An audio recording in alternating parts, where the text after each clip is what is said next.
반갑습니다. 오늘 2020년 4월의 첫날 4월 1일날 이렇게 수요일날 성도님들 영상으로 뵙게 돼서 대단히 반갑습니다. 오늘 제목은 은혜가 필요합니다입니다. 정말 은혜가 필요한 시기가 아닌가라는 생각이 들어서 이렇게 오늘 주제를 좀 준비해봤습니다. 어떻게 지내시는지 궁금합니다. 저는 일상생활에서 크게 두 가지 변화가 있습니다. 첫 번째는 회사에서 제가 맡고 있는 업무들이 다 뒤로 지금 밀리고 있습니다. 그래서 4월 1, 2, 3, 4월에 해야 되는 일들이 지금 다 이렇게 4월도 못하고 아마 5월 뒤로 넘어갈 것 같은데, 그러면 그 많은 일들이 어떻게 할 수 있을지, 코로나19가 끝나는 것이 어쩌면 두려운 상황이기도 합니다. 또 다른 하나는 지금 한 달째 저희 아이들도 저희 자매와 함께 집에서 지내고 있습니다. 잘 아시겠지만 저희 두 아이들이 워낙 에너지가 센 아이들이라서 이게 보통 일이 아닙니다. 그래서 저희 자매도 지쳐가고 있고 저희 아이들도 지쳐가고 있고, 저도 가끔 이제 휴가 내서 제가 저희 아이들 보는데 정말 쉽지 않습니다. 다음 주에 계약을 한다고 하는데 쉽진 않을 것 같은 상황인데 정말 은혜가 필요할 것 같습니다. 얼마 전에 쓰여진 칼럼을 보니까 코로나19 이후에 이 도시가 또 세계가 어떻게 변화할 것이냐라고 하는 문제를 가지고 글을 쓴 것들을 몇 개 봤습니다. 우리가 한 번도 경험해보지 못한 그런 상황 속에 처해 있는 지금 이 상황에서 과연 이 이후에 코로나 종료된 이후에 어떻게 될까라고 하는 것들을 봤는데요. 가장 첫 번째는 지금 현재 도시라고 하는 곳에 이렇게 집약되어 있는 산업화 또 경제의 구조 속에서 이 전염병이 아주 쉽게 발생할 수 있는 이 환경 속에 있는데, 이런 환경이 아마 해체되지 않을까라고 하는 것 하나이고요. 지금 다들 어려우시겠지만 특별히 자영업을 하시는 분들은 더더욱 어려운데요. 지난 일주일 동안 제가 지역경제를 어떻게 소상공인들 활성화할까 하는 회의만 3일 동안 했습니다. 그런데 다들 예상하셨겠지만 좋은 아이디어가 사실 없습니다. 사람이 모이지 않고 집에서 온라인으로만 모든 것을 해결하는 이런 상황 속에서 어떤 방법을 제시한들 사실 그것이 당장 어떤 효과를 기대하기가 어려운 상황에 있습니다. 교회적으로도 마찬가지입니다. 지금 저희도 몇 주째 이렇게 모이지 못하고 있고, 또 개인 스스로 자신의 신앙을 지켜야 되는 상황이 계속해서 지속되고 있는데, 한 번도 경험해보지 못한 이런 상황 속에서 우리가 어떻게 준비해야 되는지 고민하다가 정말 은혜가 필요하다라고 하는 생각을 좀 하게 되었습니다. 어떤 은혜가 우리에게 필요할까요? 첫 번째는 시작과 마지막은 결국은 하나님께서 우리에게 주시는 능력으로, 이 복음의 능력으로 우리가 삶을 살아야 합니다. 로마서 1장 16절에서 17절에 내가 복음을 부끄러워하지 아니하노니 이 복음은 모든 믿는 자에게 구원을 주시는 하나님의 능력이 됨이라. 먼저는 유대인에게요 그리고 헬라인에게로다. 모든 믿는 자에게 구원을 주시는 우리 하나님의 능력입니다. 우리가 알고 있는 이 복음이 단순히 죄 가운데에서 구원받는 복음에서 그치는 것이 아니라, 이 복음 안에는 하나님께서 갖고 계신 하나님의 의라고 하는, 17절에 나와 있는 대로 복음에는 하나님의 의가 나타나서라고 되어 있는데요. 하나님의 사랑하심, 우리를 향한 은혜와 그 다음에 또 하나님이 갖고 계신 이 거룩함, 공의, 이런 하나님의 의가 우리 삶 가운데 우리가 구원받는 그 순간부터 우리가 하나님 앞에 서는 그날까지, 또 이 지구가 창조되는, 창세기로부터 지구가 창조되는 그날부터 마지막 예수님이 다시 오시는 그때까지 하나님의 능력 안에서 이루어지고 있음을 우리는 알 수 있습니다.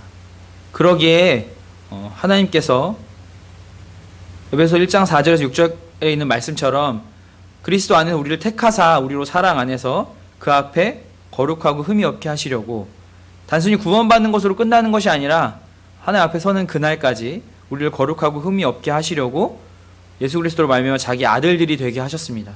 또 그래서 그가 사랑하시는 자 안에서 우리에게 거저 주시는 바 그의 은혜의 영광을 찬송하게 하려는 것이라.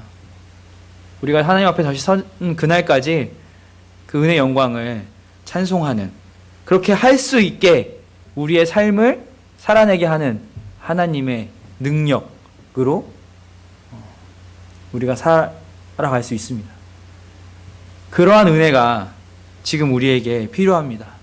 한치 앞을 내다볼 수 없는 이 상황, 내일이 어떻게 변화될지 모르는, 사실 그전에도 우리는 내일이 어떻게 될지 당연히 몰랐죠. 그렇지만 이 코로나가 아니었으면 예측이라고 하는 것들을 하고 살았어요. 하지만 지금은 예측하는 것조차 쉽지 않은 상황입니다. 저희 소그룹에서 성경 읽기를 하고 있는데 최근에 출애굽기를 읽고 있습니다. 그러면서 이렇게 한치 앞을 모르는 상황 속에 어떠한 선택들, 또 하나님께서 거기서 어떻게 역사하셨는지를 볼 수 있는 상황과 사람들이 있었습니다. 바로 모세인데요. 오늘은 함께 모세의 이야기를 통해서 이러한 상황 속에서 우리가 어떻게 살아가야 하는지, 어떤 삶을 살아내야 하는지를 함께 생각해 봤으면 좋겠습니다. 모세는 우리 아주 주일학교 때부터 많은 이야기들을 들었는데요. 그래서 아마 아주 잘 알고 계시는 이야기일 겁니다. 여기 제가 총 모세의 삶을 총 4개의 삶으로 구분했는데요. 제일 첫 번째 모세의 이야기를 함께 한번 성경을 통해서 보도록 하겠습니다. 첫 번째 이야기는 모세가 태어났을 때부터 바로의 딸에게 구함을 받고 또 자기 동족을 지키려고 애굽의 관원을 죽이고 다시 미디안으로 가는 과정까지입니다. 출애굽기 2장 2절에 보니까요, 이렇게 되어 있습니다. 그 여자가 임신하여 아들을 낳으니 그가 잘생긴 것을 보고 석 달 동안 그를 숨겼으나 더 숨길 수 없게 되매 그를 위하여 갈대 상자를 가져다가 역청과 나무진을 칠하고 아기를 거기 담아 나일 강과 갈대 사이에 두고. 잘 아다시피 출애굽기는 요셉의 죽음과 함께 창세기와 연결되어 있습니다. 요셉이 죽고 나서 300년 동안 이스라엘 백성들은 출애굽 이집트에서 살게 됩니다. 하지만 요셉을 모르는 왕이 나오고 이제 예전에 요셉이 있던 시대에 이 이집트의 한 일원으로 살았던 것에서 이제는 이집트에서 종 노릇을 하고 있습니다. 그러다 보니 이집트에서 이스라엘 백성들이 점점 늘어나는 것을 이 바로와 그의 신하들이 두려워하여서 명령을 내리게 됩니다. 어떤 명령을 내리죠? 남자아이들은 다 죽이라고 하는 명령을 내리게 됩니다. 그런데 오늘 모세에게는 하나님의 강력한 은혜가 작동합니다. 우리가 방금 읽은 것처럼 레위 가족 중 한 사람, 이 레위 여자에게 장가들어서 모세가 레위 족속으로 태어나게 되는데요. 아들을 낳았는데 잘생긴 것을 보고 석 달 동안 집에서 숨겨서 키웠습니다.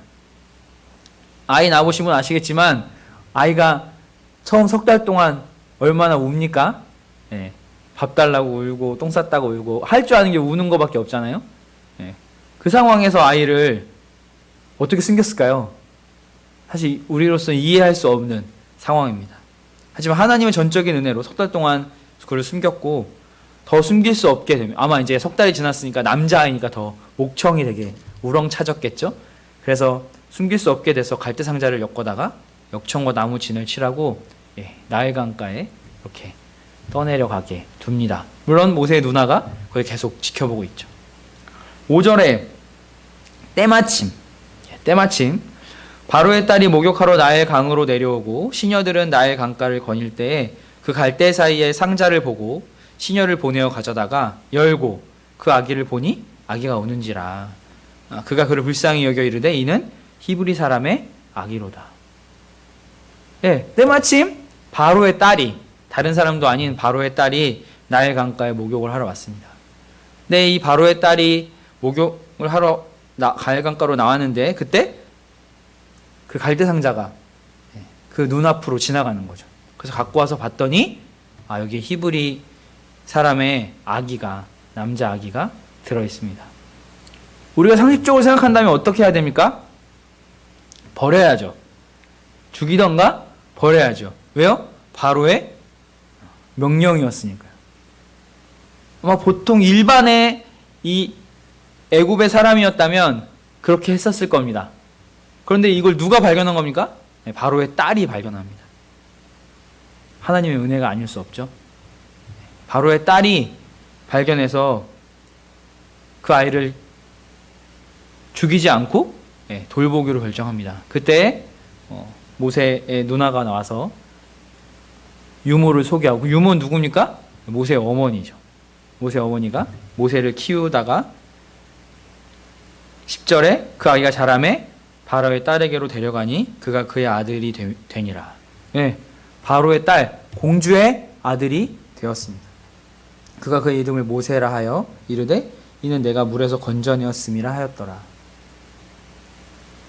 모세의 출생부터 하나님의 강력한 주권적인 은혜가 작용합니다.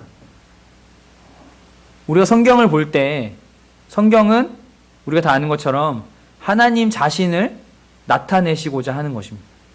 하나님이 이 인류의 역사를 통해서, 특히나 구약에 있어서는 이 인류 이스라엘의 역사를 통해서 하나님 자신이 어떤 분이신지, 또 하나님이 사람들에게 어떤 것을 원하시는지, 자신의 뜻이 무엇인지를 보여주시고자 함입니다. 우리는 모세의 출생을 통해서 그 절대적인 주권을 우리가 경험할 수 있습니다. 3개월 동안 아기가 발각되지도 않았고요. 이제 더 이상 집에서 키울 수 없어서 강가로 떠내려 보냈는데 바로의 딸이 나타나고요. 바로의 딸이 또 모세의 어머니에게 맡겨져서 키우게 되고, 이제 젖될 때가 됐을 때는 바로의 궁에 와서 배우게 되는, 이런 놀라운 하나님의 은혜를 우리는 확인할 수 있습니다. 그런데 더 놀라운 건 지금 이 우리가 살고 있는 이 현재의 역사의 이 삶 속에서도 하나님이 동일하게 역사하고 계신다는 겁니다. 하나님의 계획을, 하나님의 뜻을 이루기 위해서 지금 이 은혜의 때를 마감하지 아니하시고 하루하루 살아가는 이 하나님의 역사 속에 하나님께서 저와 성도 여러분을 참여하기를 기대하고 계시는 거죠.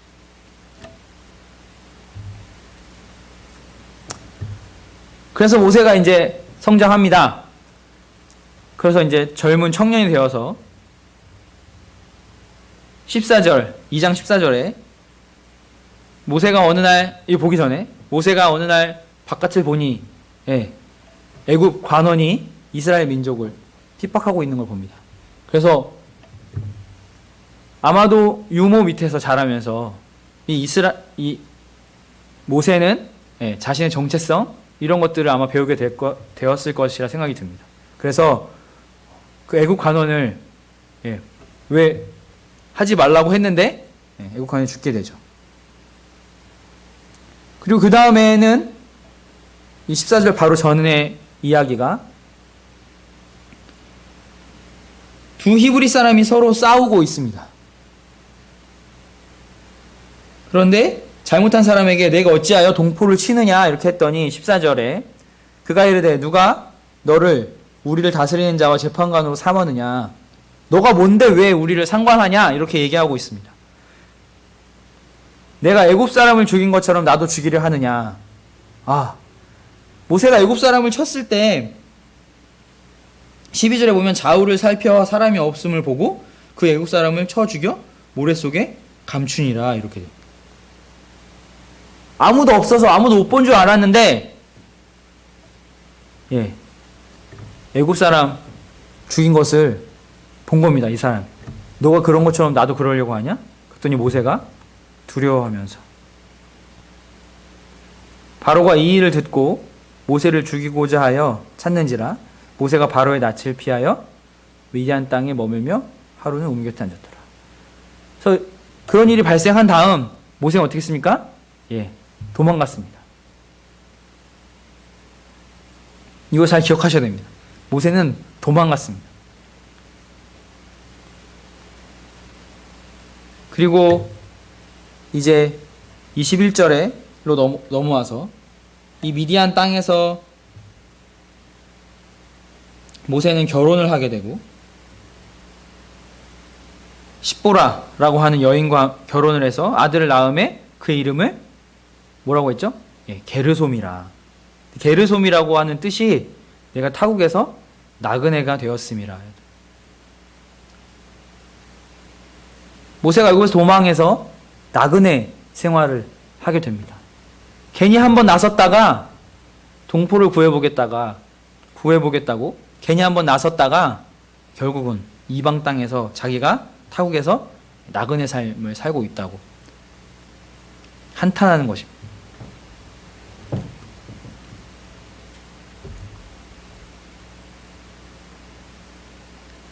자, 그런 모세, 방금 저희들이 본 그 사건이 모세가 40세 때쯤에 발생한 일이었습니다. 그런데 이제 출애굽기 4장으로 넘어오면 3장에 보시면 2절에 여호와의 사자가 떨기나무 가운데부터 나오는 불꽃 안에서 그에게 나타나시니라. 그가 보니 떨기나무에 불이 붙었으나 그 떨기나무가 사라지지 아니하는지라. 모세가 떨기나무 불이 막 타고 있는 겁니다. 그 앞에서 나무에 불이 붙었는데 나무는 멀쩡한 상황을 보게 되는 거죠. 하나님께서 모세를 부르시는 겁니다. 이때 모세의 나이 80세. 그래서 하나님께서 모세에게 명령하시죠. 내가 다시 애굽으로 가서 이제 신음하는 고통 속에 있는 이스라엘의 소리를 내가 들었다. 그러니 가서 너를 통해서 내가 저 이스라엘 민족들을 출애굽할 거다라고 말씀하시는 모습이 3장입니다. 근데 이제 모세의 반응이 참 놀랐습니다. 4장 1절에 보면 모세가 대답하여 이르되, 첫 번째, 그들이 나를 믿지 아니하며 내 말을 듣지 아니하고 이르기를 여호와께서 내게 나타나지 아니하셨다 하리이다. 모세는 한번 경험이 있었습니다. 기억하시죠? 자기 동포 형제들을 도와주려고 했던 자기의 선의를 이스라엘 민족들이 한번 받아주지 않은 경험이 있습니다. 그렇기 때문에 그들이 나를 믿지 아니하며 내 말을 듣지 아니하리라. 그랬더니 하나님께서 모세를 통해서 몇 가지 이적을 보여주시면서 이런 지팡이가 뱀이 되고 다시 잡고 하는 이런 것들을 통해서 할 수 있을 거다라고 말씀하셨습니다. 그런데 10절에 또 놀라운 일이 벌어집니다. 모세가 여호와께 아뢰되 오 주여 나는 본래 말을 잘하지 못하는 자니이다. 주께서 주의 종에게 명령하신 후에도 역시 그러하니 나는 입이 뻣뻣하고 혀가 둔한 자이니다. 모세가 하나님께 말하는 거예요. 내가 입이 둔합니다. 나는 말 잘 못해요. 그러니까 하나님 날 보내셔도 별로 답이 없습니다. 이렇게 하나님께 도리어 얘기하는 거죠. 그래서 하나님께서 어떻게 하십니까? 내 형 아론이 있지 아니하냐 이렇게 얘기합니다. 그때 13절에 가관인 모습이 나옵니다. 모세가 이르되 오 주여 보낼 만한 자를 보내소서. 이게 하나님 앞에 지금 이제 저희가 모세의 입장이 돼서 한번 생각해 보세요. 하나님이 지금 저희에게 나타나셔서 야 너 가라 이렇게 얘기했는데 하나님 좀 보낼 만한 자를 보내세요. 저 진짜 저 못 가요. 이게 말이 된다고 생각하십니까? 물론 우리는 이 앞의 상황들을 다 알기 때문에 이렇게 얘기하는 걸 수도 있는데요. 어쩌면 모세가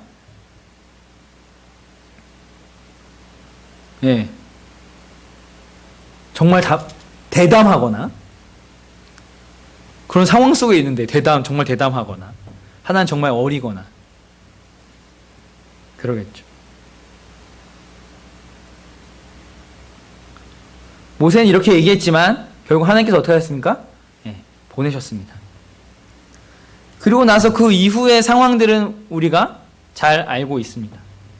바로에게 가서 이야기했고요. 10가지 재앙이 이집트에 내린 이후에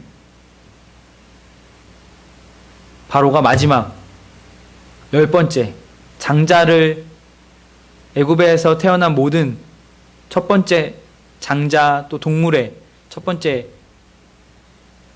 가축들을 죽이는 유월절이라고 하는 것을 겪고 난 이후에 바로가 내보내게 됩니다. 그리고 나서 이스라엘 백성들이 모세가 선두에 서고 따라갑니다. 그러다가 어디에 맞닥뜨립니까? 첫 번째 관문에 바로 홍해입니다. 우리는 그 홍해 앞에서 좀 전에 우리가 봤던 이 출애굽기 4장에 나와 있는 뭣도 모르는 이 모세가 어떻게 변화했는지 첫 번째 알 수 있습니다. 출애굽기 14장 13절에 보시면 이런 말씀이 있습니다. 모세가 백성에게 이르되 너희는 두려워하지 말고 가만히 서서 여호와께서 오늘 너희를 위하여 행하시는 구원을 보라. 너희가 오늘 본 애굽 사람을 영원히 다시 보지 아니하리라. 여호와께서 너희를 위하여 싸우시리니 너희는 가만히 있을지니라.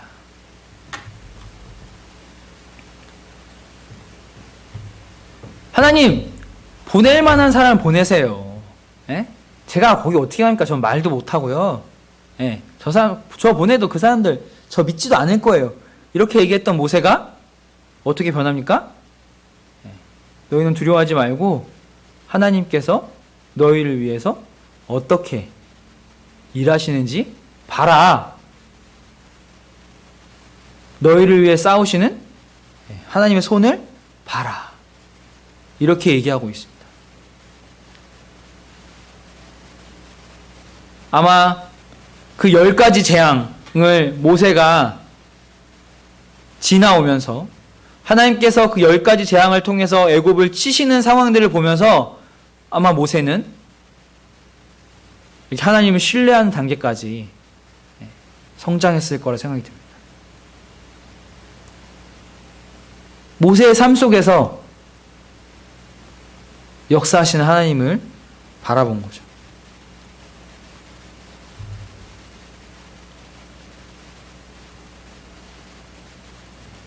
그렇게 홍해를 지나서 드디어 광야에 도착하게 됩니다. 우리가 잘 알다시피 광야에서의 삶은 계속 반복되죠. 시편 106편에 잘 나와 있습니다. 전체적으로 시편 106편에 보면 애굽에서 나온 출애굽한 이스라엘 백성들이 하나님 앞에서 어떻게 했는지 잘 이야기되어 있는데 그 중에서 핵심을 보면 13절에 보시면 시편 106편 13절에 그러나 그들은 그가 행하신 일을 곧 잊어버리며 그들은 여기서 이스라엘 백성들은 그가 행하신 일 우리가 너무너무 잘 알지만 홍해 앞에 서서 하나님께서 홍해 바다를 가르셨거든요. 마른 땅으로 지나갔어요. 네. 그 마른 땅으로 지나가서 건너서 홍해 반대편에 온 다음에 바로 어떤 불평을 했습니까? 네. 물이 없다고 했죠. 그 가르침을 기다리지 않고 광야에서 욕심을 크게 내며 사막에서 하나님을 시험하였습니다. 광야에서의 계속된 삶이 우상을 섬겼다가 불판불명했죠. 먹을 것이 없다고 했죠. 놀라운 것은 매일 하늘에서 만나가 내려요. 눈앞에서 매일매일의 기적을 보고 불기둥과 구름기둥을 보고 있음에도 불구하고 그들은 하나님을 시험합니다. 그런데 그런 상황 속에서도 여호와께서 그들을 멸하리라 하셨으나 그가 택하신 모세가 그 어려운 가운데서 그의 앞에 서서 그의 노를 돌이켜 멸하지 아니하게 하였도다. 모세가 그런 상황이 발생할 때마다 하나님 앞에 간절히 부르짖습니다. 제가 모세라고 하면 정말 짜증날 거예요. 정말 이놈의 이 백성들은 도대체 깨닫는 바가 없네. 내가 얼마나 더 계속 이런 일을 해야 돼? 네. 이런 연단의 시험을 계속해서 모세는 아마 받았을 겁니다. 얼마나 그렇게 많이 시험을 받았냐면 우리가 잘 아는 대로 성경이 모세를 뭐라고 증명하고 있습니까? 그 누구보다 온유한 사랑으로 민수기에서 이야기하고 있습니다. 그렇게 해서 그런 환경, 광야에서 이스라엘 백성은 이스라엘 백성대로, 또 모세는 모세대로 하나님의 역사하심 속에서 훈련받고 성장하고 있습니다. 물론 이스라엘 백성들은 계속 같은 자리를 쳇바퀴 돌듯 돌고 있죠. 하지만 오늘은 주제가 모세니까요. 모세는 계속해서 성장을 하고 있는 모습을 보게 됩니다. 사실 오늘 말씀드리고 싶은 핵심은 바로 이 네 번째, 모세의 마지막의 모습입니다. 민수기 20장 2절에서 13절을 함께 몇 구절 좀 보겠습니다. 민수기 20장. 이제 첫 번째 출애굽했던 이스라엘 백성들은 다 죽었고요.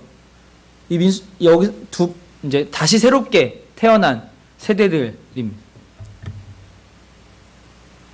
첫 달 20장 1절부터 보시면 첫 달에 이스라엘 자손 곧 온 회중이 신광야에 이르러 백성이 가데스에 이르더니 미리암이 거기서 죽음에 거기에 장사되니라. 모세의 누나인 미리암이 죽었습니다. 회중이 물이 없으므로 가데스에서 회중이 물이 없으므로 모세와 아론에게 모여드니라. 백성이 모세와 다투어 말하여 이르되 우리 형제들이 여호와 앞에서 죽을 때 우리도 죽었더라면 좋을 뻔하였도다. 너희가 어찌하여 여호와의 회중을 이 광야로 인도하여 우리와 우리 짐승이 다 여기서 죽게 하느냐. 너희가 어찌하여 우리를 애굽에서 나오게 하여 이 나쁜 곳으로 인도하였느냐. 이곳에는 파종할 곳이 없고 무화과도 없고 포도도 없고 석류도 없고 마실 물도 없도다. 모세와 아론이 회중 앞을 떠나 회막문에 이르러 엎드림에 여호와의 영광이 그들에게 나타나며 여호와께서 모세에게 말씀하여 이르시되 지팡이를 가지고 내 형 아론과 함께 회중을 모으고 그들의 목전에서 너희는 반석에게 명령하여 물을 내려 하라. 내가 그 반석이 물을 내게 하여 회중과 그들의 짐승에게 마시게 할지니라. 모세가 그 명령대로 여호와 앞에서 지팡이를 잡으니라. 자, 여기까지 일단 보겠습니다. 백성들이 모세에게 또 나와서 물이 없다. 왜 우리 위에 조상들이 먼저 죽을 때 우리도 그냥 죽는 게 더 좋았을 뻔했다. 왜 여태까지 우리를 계속 이렇게 해서 힘들게 하냐. 지금 모세의 상황은 어떻습니까? 20장 1절에 누나가 죽은 상황입니다. 극도의 신경이 예민하겠죠. 그런데 이스라엘 백성이 또 그렇게 하는 겁니다. 그런데 하나님께서 어떻게 말씀하셨습니까? 물을 반석 8절에 지팡이를 가지고 아론과 함께 회중을 모으고 그들의 목전에서 너희는 반석에게 명령하여 물을 내라. 반석에게 명령하라고 하였습니다. 그런데 어떻게 하나요? 우리가 잘 아는 대로 10절부터 보시면 모세와 아론이 그 회중을 그 반석 앞에 모으고 모세가 그들에게 이르되 반역한 너희여 들으라. 우리가 너희를 위하여 이 반석에서 물을 내려 하고 모세가 그의 손을 들어 그의 지팡이로 반석을 2번 치니 물이 많이 솟아나오므로 회중과 그들의 짐승이 마시니라. 앞에 8절에서 하나님께서 뭐라고 하셨습니까? 반석에게 명령하라고 하셨습니다. 물을 내라. 그런데 지금 모세 어떻게 했죠? 반석을 2번 쳤습니다.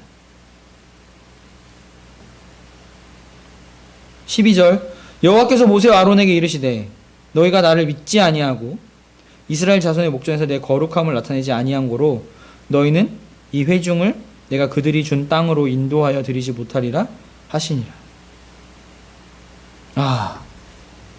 모세는 사실 모세의 전체적인 삶을 놓고 봤을 때, 우리가 생각하는 우리의 입장에선 모세는 출애굽 이스라엘을 애굽으로부터 탈출시켜서 하나님이 약속하신 땅, 가나안까지 들어가야 우리가 육신적인 생각으로 생각했을 때 모세의 삶은 성공한 삶이 될 것입니다. 왜요? 가나안이 목적지였으니까. 그런데 오늘 이 사건으로 말미암아서 모세는 가나안 땅에 들어가지 못하게 됩니다.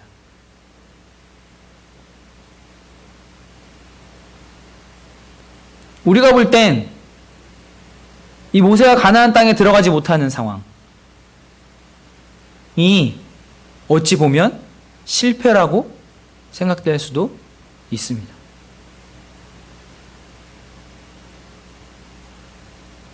모세는 억울할 수도 있겠죠. 이거 한 번 잘못했는데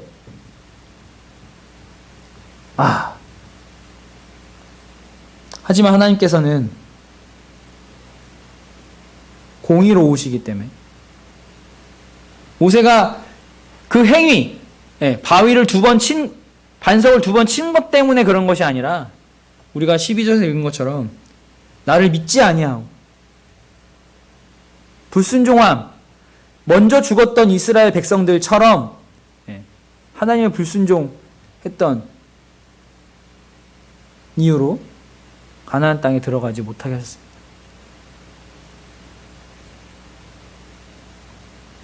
우리의 생각으로는 이 모세가 가나안 땅에 들어가지 못하면서 아까 말씀드린 대로 실패한 것처럼 보이지만 정말 이게 실패일까요?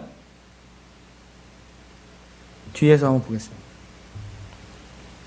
이제 모세가 마지막에 신명기 6장부터 쪼르륵 마지막 이스라엘의 백성들에게 유언과 또 가나안 땅에 들어가서 해야 될 일들을 명령합니다.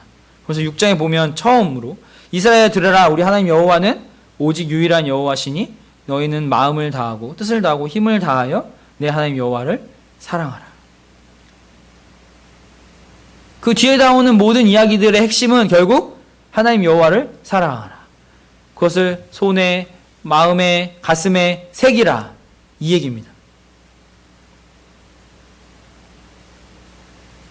그러면서 신명기 31장에 그들에게 이르되 내 나이 120세라. 내가 더 이상 출입하지 못하겠고 여호와께서도 내게 이르시기를 너는 요단을 건너가지 못하리라 하셨느니라.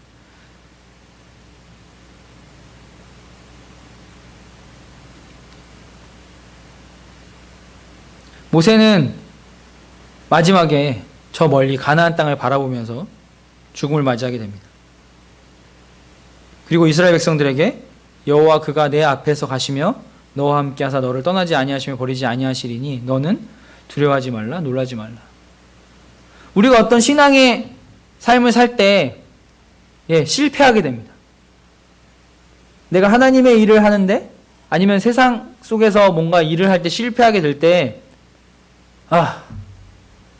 내가 이거 하나님의 일에 선한 의지를 갖고 하는데 하나님 왜 실패하게 하십니까? 나는 이거밖에 안 돼. 이렇게 자책할 때가 있습니다. 오늘 보여주는 이 모세의 삶 속에서도 모세가 가나안에 들어가지 못한 것이 실패처럼 보이지만 사실은 그렇지 않습니다. 제가 처음에 말씀드린 대로 이 역사 속에서 하나님께서 어떻게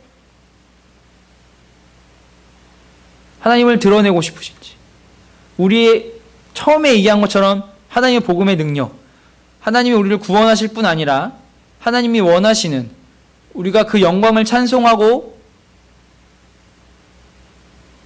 하나님 앞에 나아가는 그 순간까지 자라나게 하시는 하나님의 그 능력을 모세는 경험하였습니다. 그래서 모세를 어떻게 평가합니까? 신약 성경에서 히브리서 11장에 오면 이렇게 얘기합니다. 믿음으로 모세가 났을 때 그 부모가 아름다운 아임을 보고 석 달 동안 숨겨 왕의 명령을 무서워하지 아니하였으며, 예, 그렇죠? 기억나시죠? 24절. 믿음으로 모세는 장성하여 바로의 공주의 아들이라 칭함받기를 거절하고, 도리어 하나님의 백성과 함께 고난받기를 잠시 죄악의 낙을 누리는 것보다 더 좋아하고, 그리스도를 위하여 받는 수모를 애굽의 모든 보화보다 더 큰 재물로 여겼으니 이는 상 주심을 바라봅니다. 공주의 아들이라 칭함받기를 거절하는 것이 사실 모세가 그렇게 한 겁니까? 우리가 앞에서 출애굽기를 봤지만 모세가 어떻게 했어요? 도망갔거든요. 그런데 훗날 하나님께서는 어떻게 인정해 주셨습니까? 칭함받기를 거절하고 도리어 하나님의 백성과 함께 고난받기를 잠시 죄악의 낙을 누리는 것보다 더 좋아하고, 또 27절. 믿음으로 애굽을 떠나 왕의 노함을 무서워하지 아니하고 곧 보이지 아니하는 자를 보는 것까지 보이는 것 같이 하여 참았으며, 믿음으로 유월절과 피 뿌리는 예식을 정하였으니 이는 장자를 멸하는 자로 그들을 건드리지 않게 하려 한 것이며, 믿음으로 그들은 홍해를 육지같이 건넜으나 애굽 사람들은 이것을 시험하다 빠져 죽었으며.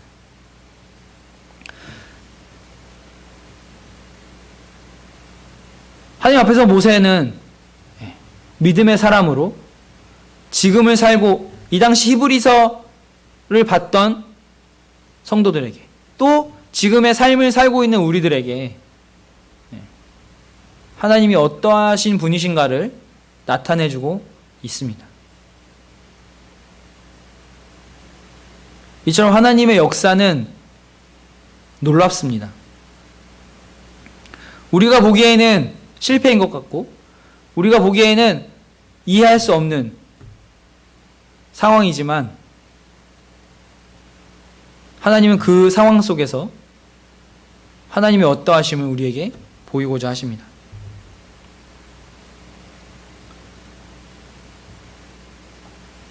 시편 90편은 모세가 무리바의 물 사건이 일어난 후에 작성된 모세가 쓴 시편입니다. 90편 12절 17절에 보면 여호와 우리에게 우리 날 계수함을 가르치사 지혜로운 마음을 얻게 하소서. 여호와여 돌아오소서. 언제까지니까 주의 종들을 불쌍히 여기소서. 아침에 주의 인자하심이 우리를 만족하게 하사 우리를 일생 동안 즐겁고 기쁘게 하소서.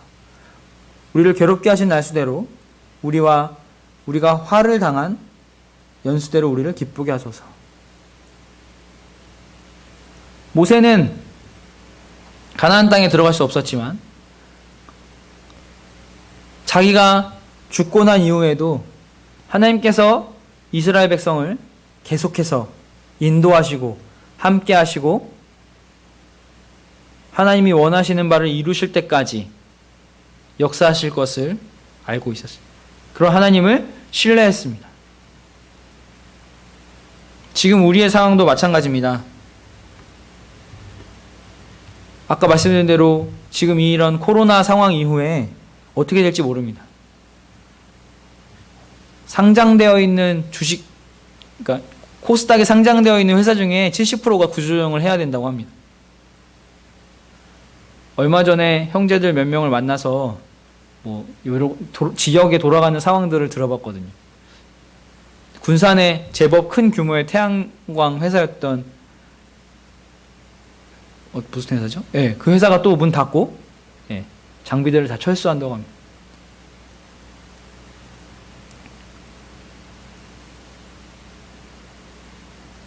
우리 교회 예배당 밑에 있는 우리 배민 형제가 운영하는 커피니조차도 매출의 50% 이상이 빠졌다고 합니다. 불확실한 상황들 속에서 우리가 할 수 있는 건 하나님을 신뢰하는 수밖에 없습니다.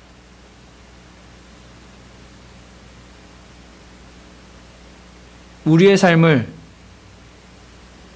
하나님이 원하시는 삶으로 드리게끔 하나님이 역사하시는 그 역사를 신뢰하고 그 역사에 참여해야 합니다. 그러면서 우리는 우리의 삶을 살아내야 합니다. 같은 시편 90편에 나와 있는 말씀인데요. 주께서 행하신 일을 우리 주의 종들에게 나타내시며 주의 영광을 그들의 자손에게 나타내소서. 주 우리 하나님의 은총을 우리에게 내리게 하사 우리의 손이 행한 일을 견고하게 하소서. 우리의 손이 행한 일을 견고하게 하소서. 우리의 손이 행한 일은 무엇이 있을까요? 앞으로 더 몇 주간 이런 상황이 지속될지도 모르겠습니다. 모여서 예배드리기도 아마 어려워질 거고요. 소그룹도 어렵고 지금 교회학교도 멈춰있는 상황입니다. 물론 성도가정의 아이들은 지금 집에서 부모님들과 함께 말씀도 읽고 예배도 드리고 그러한 일들을 할 것입니다. 하지만 고도자 가정에서 나오던 아이들은 어떨까요? 굳이 말하지 않아도 어떤 상황인 건지 생각이 듭니다. 다시 모임이 재개되더라도 사실은 믿지 않는 가정의 부모님들이 교회로 보내는 것 당장 회복되기는 어렵습니다. 세상에 제일 지금 염려하는 게 바로 그런 겁니다. 사실은 이 사태가 끝나더라도 사람들이 모이는 것 이런 걸 꺼려할 거라는 거죠. 금방 회복되기 어려운 상황이 될 겁니다. 하지만 그런 상황 속에서 우리는 우리의 삶을 살아내어야 합니다. 찾아가서 만나고 돌아보고 해야 돼요. 소그룹의 성도님들 돌아봐야 합니다. 특히 자영업 하시는 성도님들, 비정규직에 계신 성도님들 어떻게 사시는지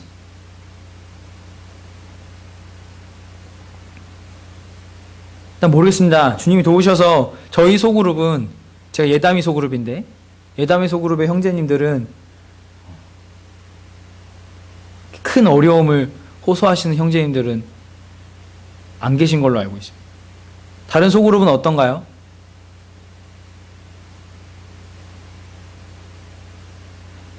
이런 때 성도들 돌아보고 함께 동역해야 합니다.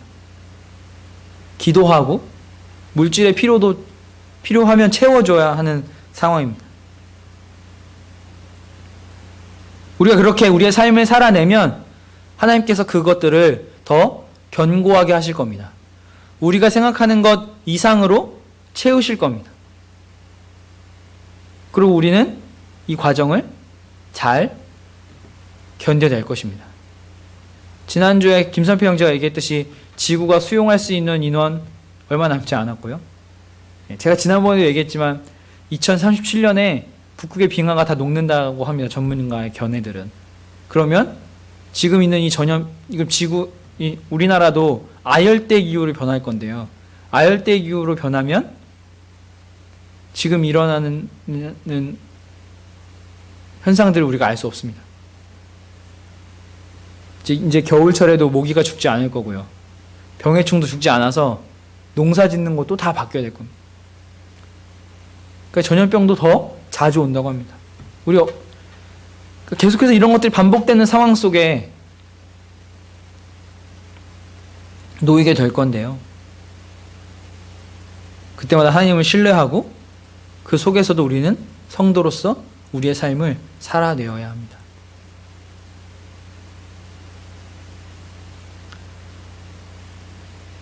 하루빨리 이렇게 영상 속에서 저도 처음 이렇게 해보는데요.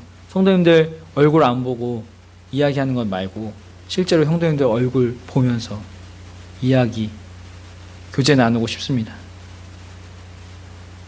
그립습니다.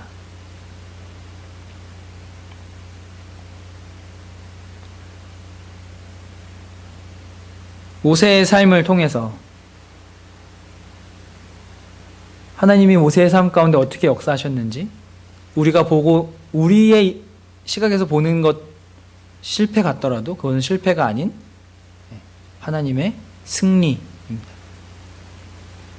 그 하나님의 승리를 함께 누리는 저와 성도님들 되셨으면 좋겠습니다.